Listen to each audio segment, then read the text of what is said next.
Thank you for watching this Bridgewater Now update. I'm John Luck.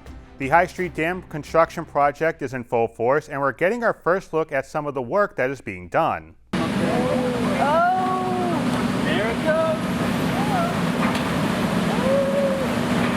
Throughout the week, the dam, which has stood for more than 100 years, was removed, and you can see the video of the water getting drained out of that stretch of the town river.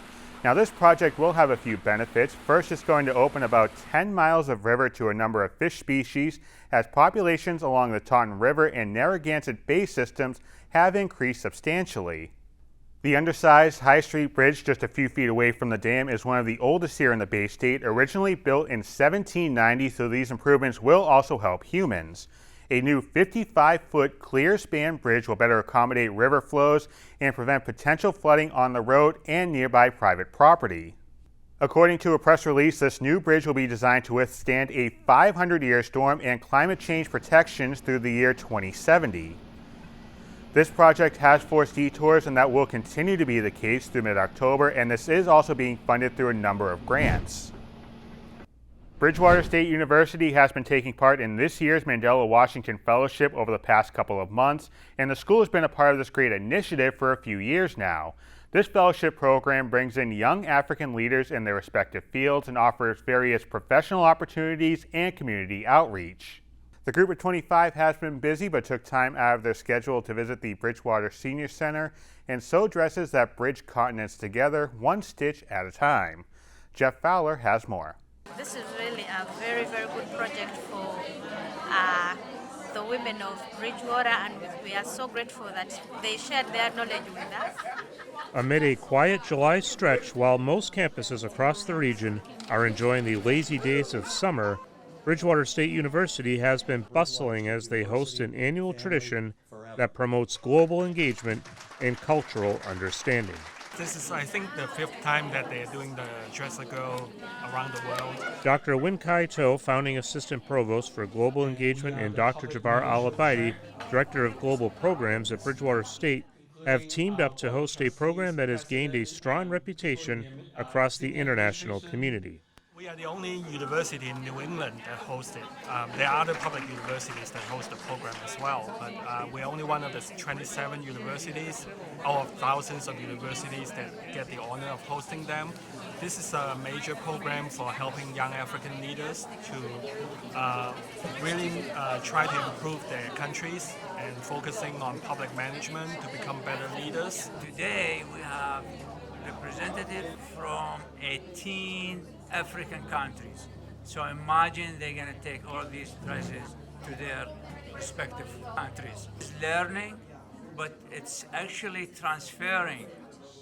It would transform the individual, but it transfer this knowledge to their own countries. Hopefully they will do the same when they go back. The extremely competitive Mandela Fellowship hosts some of the brightest leaders from the African continent who have a very busy itinerary. One of the highlights of their stay is the Dress a Girl program, which provides resources and valuable skills that can be brought back to their countries. Every year, the 25 fellows were just impressed by, how we help, children in Africa and connect them, to doing good in their continent, because it's so important for us to try to make a difference in the world, and I think this is one of the best ways to do it. This is an incredible work. Thank you for the organizers, and this is Dress a Girl is a fantastic service, not to the community locally. This is for the international community. Fellows spent the better part of their Saturday learning new skills, making friends, while making a difference. I'm happy I had the chance to do this, and I hope it brings happiness and hope to whomever wears it. Walk around the room. Everybody is smiling. We are just very delighted with this day. We were so well organized that it's just gone seamless. Evie DeLutis and Gloria Moran are the driving forces of the Dress a Girl program, a project that has provided needed clothing and vital resources for hundreds, if not thousands, of girls across the continent of Africa. The completely grant-funded volunteer effort has provided a positive global impact. You can get much more information on the great work that this program does by visiting dressagirlaroundtheworld.com. And coming up in the next few weeks, you can hear from the fellows on their time here in Bridgewater on In Focus, hosted by Jabbar El-Abaidi. We'll have the air times on our Facebook page, BTV Access Corporation.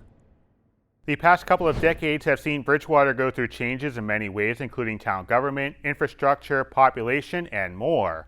Bob Rulli is Bridgewater's Director of Community and Economic Development, and he has begun reaching out to community members regarding Bridgewater's future in an effort to help bridge vision to reality.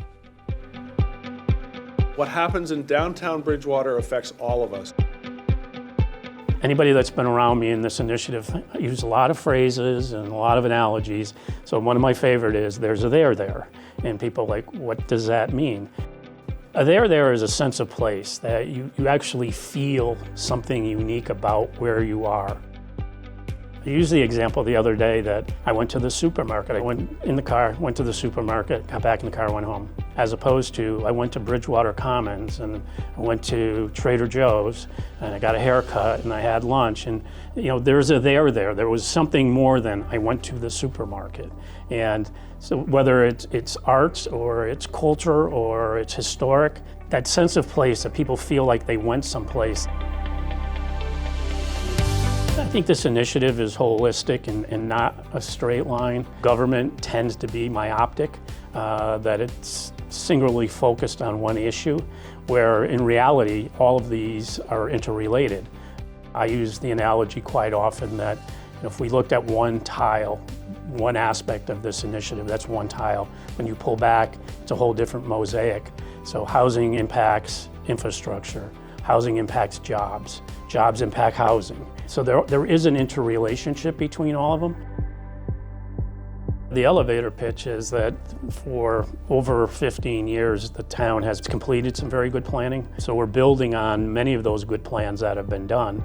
And with the town recently adopting its comprehensive master plan, the very elements that we talk about early on in our presentation are exactly what was articulated in that master plan. But we're at a time where there's federal money, there's state money available. Engaging is important, but executing is even more important, and that's what we're doing.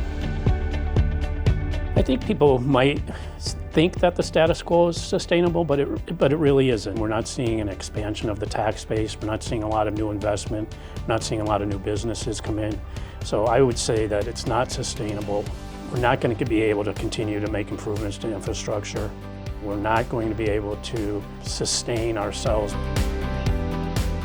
What we do downtown is critically important to not only downtown, but it's critically important to our relationship with Bridgewater State University, and it's critically important to everybody that lives within the bounds of Bridgewater.